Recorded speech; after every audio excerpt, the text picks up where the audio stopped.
आरोप तो कोई भी व्यक्ति किसी पर लगा सकता है। आरोप लगाने के लिए स्वतंत्र है, लेकिन आरोप को प्रमाणित करके बताना चाहिए। जवाबदेही के पद पर बैठा हुआ व्यक्ति को कोई अनाप शनाप अनर्गल बयानबाजी नहीं करना चाहिए। पद की गरिमा रखना चाहिए। मिट्टी में तो मिलाने वाले अभी नीतीश कुमार को 18 बरस से बहुत लोग आगे आ रहे हैं। तो जो लोग मिट्टी में मिलाना चाहते हैं, खुद मिट्टी में मिलना चाह रहे हैं। नमस्कार, मैं रिया और आप देख रहे हैं बिहार इंस्वार्ट्स। जब से बिहार बीजेपी के प्रदेश अध्यक्ष सम्राट चौधरी बने हैं, तब से लगातार वो विवादों में है। उनका बयान जो है काफी चर्चा में बना रहता है।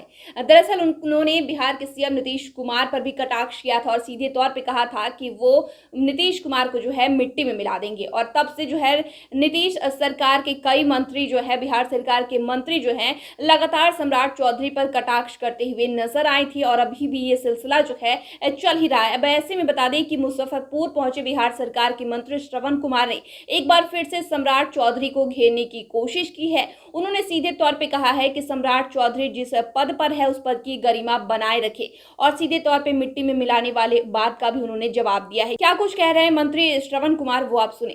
सीधे आरोप लगा रहे हैं कि जेडीयू के खाते में 10,000 करोड़ रुपए गए हैं, वो शराब माफियाओं के पैसे। नहीं, आरोप तो कोई भी व्यक्ति किसी पर लगा सकता है। आरोप लगाने के लिए स्वतंत्र है, लेकिन आरोप को प्रमाणित करके बताना चाहिए। सम्राट चौधरी जी नेता विपक्ष बने हैं और राज्य के किसी पॉलिटिकल पार्टी के अध्यक्ष भी बने हैं। तो जवाबदेही के पद पर बैठा हुआ व्यक्ति को कोई अनाप शनाप अनर्गल बयानबाजी नहीं करना चाहिए। पद की गरिमा रखना चाहिए, पद की प्रतिष्ठा रखना चाहिए, न कि अनर्गल बयान दे करके अपनी प्रतिष्ठा को समाप्त करना चाहिए। मिट्टी में मिला देने की बात भी कहते हैं। तो मिट्टी में तो मिलाने वाले अभी नीतीश कुमार को 18 बरस से बहुत लोग आगे आ रहे हैं। तो जो लोग मिट्टी में मिलाना चाहते हैं, खुद मिट्टी में मिलना चाह रहे हैं। 2024 जो है उनके और उनके पार्टी के लिए मिट्टी तैयार है, इंतज़ार 2024 का है। नहीं, कारण तो जब साथ में थे तब भी ये हालत थी, साथ से अलग हुए हैं तब भी और हालत बिगड़ रही है। अब मनरेगा जैसी योजना जो गांव और गांव के गरीबों से जुड़ा हुआ है, जो हम मज़दूरों को राज्य से बाहर नहीं जाने देना चाहते हैं, उनके घर में उनको काम मुहैया कराने की हमारी योजना है, उस पर के भी लाले पड़ रहे हैं।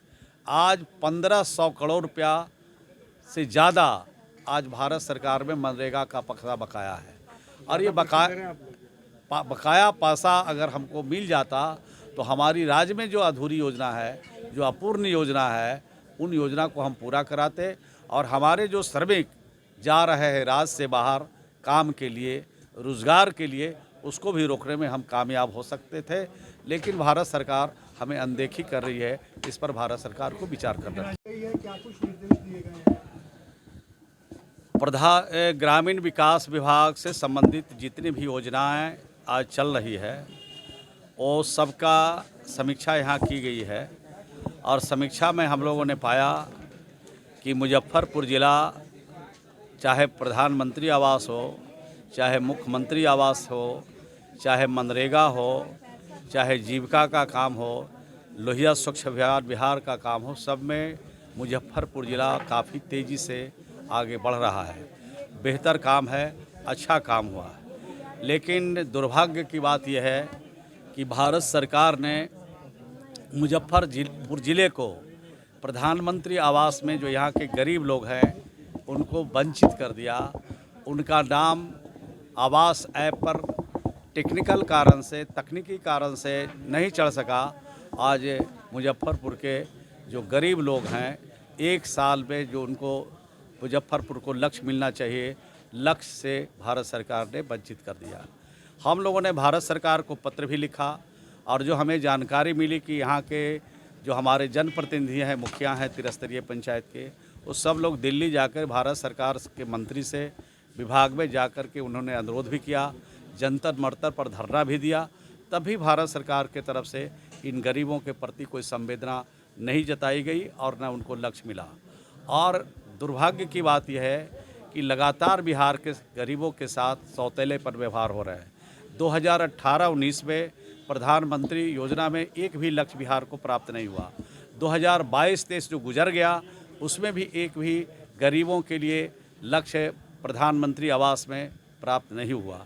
तो इस प्रकार से राज्य में के जो गरीब हैं वो राज्य के जो आवास पाने के हकदार है वो अपने हक से वंचित है, और ये वंचित रखना भारत सरकार के लिए उचित नहीं है।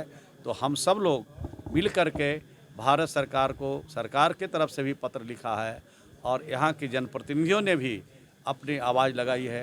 तो भारत सरकार को इस पर विचार करना क्या चाहिए। कारण लगता है जो इस तरीके से किया गया है? नहीं, कारण तो भारत सरकार ही बताएगी।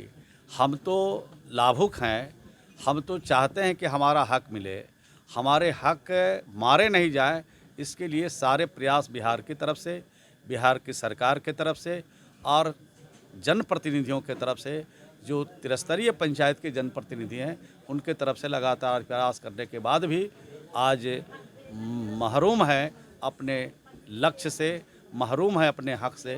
तो हक की लड़ाई लोग लड़ रहे हैं। मुझे उम्मीद है कि भारत सरकार इनके मामले पर जरूर विचार करेगी। एनडीए से तो आपने बिहार सरकार के मंत्री श्रवण कुमार को सुना, जिन्होंने सीधे तौर पे सम्राट चौधरी पर निशाना साधा और कहा है कि जो लोग मिट्टी में मिलाना चाहते हैं वो खुद ही में मिट्टी में मिलाना चाहते हैं। 2024 का बस इंतजार है उनको और उनकी पार्टी को जो है मिट्टी में मिलाने के लिए हम तैयार हैं। बस 2024 आ जाए, 2024 के बाद मिट्टी में मिलाने का जो सिलसिला है वो खत्म हो जाएगा। दरअसल बीजेपी ही मिट्टी में मिल जाएगी। आपको बता दें कि साथ में उन्होंने ये भी कहा है कि सम्राट चौधरी जिस पद पर है उस पद की गरिमा उन्हें बरकरार रखनी चाहिए, गरिमा खराब नहीं करनी चाहिए। तो फिलहाल के लिए इतना ही। चैनल को सब्सक्राइब कर ले, फेसबुक पेज को लाइक कर ले। वीडियो के बारे में आप क्या सोचते हैं हमें कमेंट कर जरूर बताएं। वीडियो देखने के लिए आपका शुक्रिया।